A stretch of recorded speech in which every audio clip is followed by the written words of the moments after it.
विश्व मूल निवासी दिवस। हर वर्ष 9 अगस्त को यह दिन मनाया जाता है। अंग्रेजी में कहें तो international day of the world's indigenous people. धरती पर सहस्रों वर्ष से विभिन्न क्षेत्रों में अनेक मानव सभ्यताएं पनपी और फली फूली। ये सभी प्रकृति पूजक होते थे। वन, वृक्ष, नदियां, पर्वत और पशु पक्षी ही उनके देवी देवता थे। इन्हें ही मूल निवासी कहा जाता है, अर्थात ऐसे लोग जो कहीं बाहर से आकर नहीं बसे हैं। लेकिन ईसाई और इस्लाम जैसे संगठित औपनिवेशिक मजहबों के पैदा होने के साथ उनकी परंपराओं, जीवन मूल्यों और अस्तित्व पर मानो संकट का पहाड़ टूट पड़ा। आज जहां पर अमेरिकी महाद्वीप है, वो कभी अनेकों जनजातीय सभ्यताओं का केंद्र हुआ करता था। माया, इनका, ओल्मेक और एज़टेक जैसी सभ्यताएं यहां पर रहती थीं। इन सभी की अपनी भाषाएं और रहन सहन था। इन्हीं मूल निवासियों को रेड इंडियंस भी कहा जाता है। 12 अक्टूबर ईस्वी वर्ष 1492 को कोलंबस के पैर अमेरिका की धरती पर पड़े। कोलंबस यहां पर भटकता हुआ पहुंचा था, लेकिन पहुंचकर घोषित किया कि उसने एक नया महाद्वीप खोज निकाला है। इसके बाद कोलंबस के नेतृत्व में मूल निवासियों पर अत्याचारों का जो क्रम आरंभ हुआ, उसके बारे में आज भी बहुत कम लोग जानते हैं। ये अलग रूपों में आज भी जारी है। कोलंबस सबसे पहले जिस बहामास आइलैंड पर पहुंचा था, वहां रहने वाली ओरवॉक सभ्यता मात्र 50 वर्ष में पूरी तरह नष्ट कर दी गई। ये इतने सरल और निष्कपट लोग थे कि जब कोलंबस वहां आया तो उन्होंने उसको देवदूत समझकर उसका स्वागत किया था। इतिहासकार वोल्फगैंग हायस और मेयर राइनहोल्ड ने अपनी पुस्तक the classical tradition and the America में बताया है कि अमेरिकी मूल निवासियों को ईसाई बनाने के लिए कैसे कैसे अत्याचार किए गए। ईसाई बनने से मना करने वाले मूल निवासी पुरुषों और स्त्रियों को मार दिया जाता था और उनके बच्चों को बंदी बनाकर चर्च में डाल दिया जाता, ताकि वो बिना किसी विरोध के ईसाई बन सके। वहां भी कुपोषण और बीमारियों से बड़ी संख्या में रेड इंडियन बच्चों की मौत होती थी। अमेरिकी महाद्वीप के देशों में आज भी बच्चों की सामूहिक कब्रें पाई जाती हैं। माना जाता है कि चर्च में बच्चों के यौन शोषण की परंपरा उसी समय शुरू हुई थी। इनमें से कई स्कूल 20वीं शताब्दी के अंत तक चलते रहे थे। कोलंबस के आगमन के समय अर्थात वर्ष 1500 के आसपास अमेरिका में मूल निवासियों की संख्या लगभग 6 करोड़ थी। 100 वर्ष बाद ईस्वी सन 1600 में उनकी संख्या केवल 1 करोड़ बची। आज उनकी संख्या 28 लाख से भी कम है। इनमें से भी कई ईसाई जीवन शैली में ढल चुके हैं और नाम मात्र के रेड इंडियन हैं।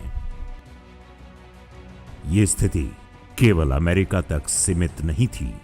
ऑस्ट्रेलिया, अफ्रीका और एशिया में रहने वाली जनजातीय सभ्यताओं को भी इसी तरह समाप्त किया गया। यूरोप के अलग अलग देशों से नाविक वहां पहुंचे। इन सभी औपनिवेशिक अभियानों के 3 उद्देश्य होते थे: God, glory and gold. God अर्थात वहां के मूल निवासियों को बलपूर्वक ईसाई बनाना। ग्लोरी अर्थात जिस राजा ने उन्हें भेजा उसके राज्य को और विस्तार देना। गोल्ड अर्थात नए क्षेत्रों में पहुंचकर वहां सोने और अन्य बहुमूल्य धातुओं की खोज करना। मूल निवासियों को गुलाम बनाकर इन खदानों में मजदूरी कराई जाती थी। वर्ष 1763 में अमेरिका में स्मॉल पॉक्स अर्थात चेचक महामारी फैली थी। पहले ये कुछ क्षेत्रों तक सीमित थी, लेकिन अमेरिका सेना ने चेचक के मरीजों के कंबल रेड इंडियंस के कबीलों में बंटवाने आरंभ कर दिए। इसे विश्व का पहला जैविक हमला भी माना जाता है। इसमें कई लाख मूल निवासी रेड इंडियंस की मौत हुई थी। एक राष्ट्र के रूप में अमेरिका का संस्थापक जॉर्ज वॉशिंगटन को माना जाता है। वर्ष 1789 में वो अमेरिका का पहला राष्ट्रपति बना था। उसके समय में ही मूल निवासियों को सभ्य बनाने के नाम पर उनकी संस्कृति और भाषा को नष्ट करने का अभियान सबसे बलपूर्वक चलाया गया था। इतने भर से भी संतोष नहीं हुआ तो पूरे अमेरिका में बाइसन अर्थात जंगली भैंसे को मारने का अभियान शुरू किया गया। रेड इंडियन समुदायों के बीच जंगली भैंसा बहुत पवित्र जानवर माना जाता था।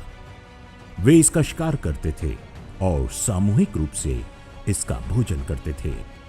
जंगली भैंसों की चर्बी ईंधन के रूप में प्रयोग होती थी। खाल और बालों से कपड़े बनाए जाते थे। रेड इंडियन समुदायों के तांत्रिक अनुष्ठानों में इसकी हड्डियां प्रयोग होती थीं। वर्ष 1870 में लिए गए इस चित्र को देखिए। ये मारे गए जंगली भैंसों की हड्डियों का पहाड़ है। अमेरिकी सेना ने इतनी बड़ी संख्या में जंगली भैंसों को मार डाला कि वे लगभग विलुप्त हो गए। परिणाम ये कि रेड इंडियंस लोगों के आगे खान पान और अपनी परंपराओं के निर्वाह का संकट पैदा हो गया। यही वो मॉडल है जिसके अंतर्गत भारत में गायों और बैलों की हत्या कराई जाती रही है। ईसाई अत्याचार के उस युग में कई रेड इंडियंस ने जंगलों और पहाड़ों की शरण ली और वहां छिपकर किसी तरह अपने बहुमूल्य जीवन और संस्कृति को बचाया। अफ्रीकी देश कीनिया के पूर्व प्रधानमंत्री जोमो केन्याटा का यह कथन बहुत प्रसिद्ध है कि जब ईसाई मिशनरी अफ्रीका आए तो उनके पास बाइबल थी और हमारे पास जमीन। उन्होंने हमसे कहा कि आंख बंद करके प्रार्थना करो। जब हमने आंखें खोली तो पाया कि हमारे पास बाइबल थी और उनके पास जमीन। इसी तरह दक्षिण अफ्रीका की गायिका मिरियम मकेबा मूल निवासियों पर ईसाइयों के अत्याचार के विरुद्ध खुलकर बोलती थी। उनका ये कथन पूरे विश्व में इंटरनेट पर वायरल हुआ था। The conqueror writes history. They came, they conquered, and they wrote. Now you don't expect people who came to invade us to write the truth about us. They will always write negative things about us. And they have to do that because they have to justify their invasion. We don't write our history. It has always been handed down to us orally by our elders. Of course, the white man came and he writes history. In fact, you don't know anything about any place until the white man gets there. Until the white man comes to any place, nothing lives. It's only when he comes and say, "Boof, I've discovered you, now you exist," which is ridiculous. मूल निवासियों पर अत्याचारों का अपराध बोध कहें या अपने कुकर्मों पर पर्दा डालने का प्रयास, अमेरिका और यूरोपीय देश आज मूल निवासियों का सबसे बड़ा हितैषी बनने का नाटक करते हैं।